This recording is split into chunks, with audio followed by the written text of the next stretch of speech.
সিরাজগঞ্জ 4 আসন থেকে নির্বাচিত মাননীয় সদস্য জনাব মোহাম্মদ রফিকুল ইসলাম খান। মাননীয় স্পিকার, আপনাকে ধন্যবাদ আমাকে সুযোগ দেওয়ার জন্য।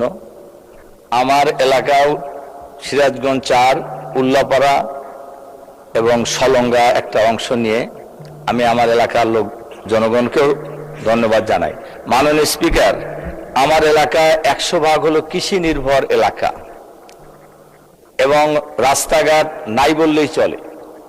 গত 17 বছরে রাস্তাঘাটের কোনো উন্নয়ন হয় নাই।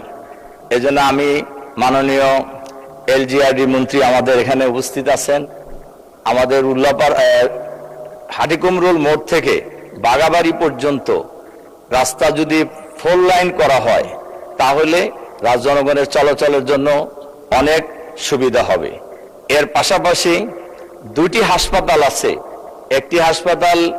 দুটি হাসপাতালেরই ব্যবস্থাপনা নাই বললেই চলে এবং ডাক্তার নাই, নার্স নাই। রোগীরা, আমার এলাকার রোগীদের কোনো সমস্যা হলেই হয় দৌড়াতে হয় ঢাকায় অথবা শহীদ প্রেসিডেন্ট জিয়াউর রহমান কলেজ হাসপাতাল যেটা বগুড়া, সেখানে যেতে হয়, অনেক দূরত্ব।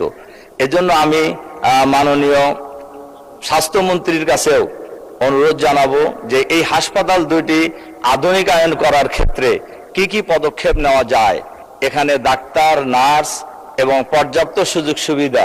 এবং আমি জনগণের কাছে ওয়াদা করেছি যে হাসপাতাল 50 শয্যা বিশিষ্ট একটা আছে পূর্ণিমা গান্ধী হাসপাতাল, এটাকে 100 শয্যা বিশিষ্ট করা। আর উল্লাপাড়া উপজেলা প্রপারে কাওয়াক হাসপাতাল একটা আছে যেটা 30 শয্যা বিশিষ্ট, এটাকে যদি আমরা 50 শয্যা বিশিষ্ট হাসপাতালে রূপান্তর করতে পারি তাহলে জনগণের জন্য চিকিৎসা সেবা পাওয়া অনেক সহজ হবে।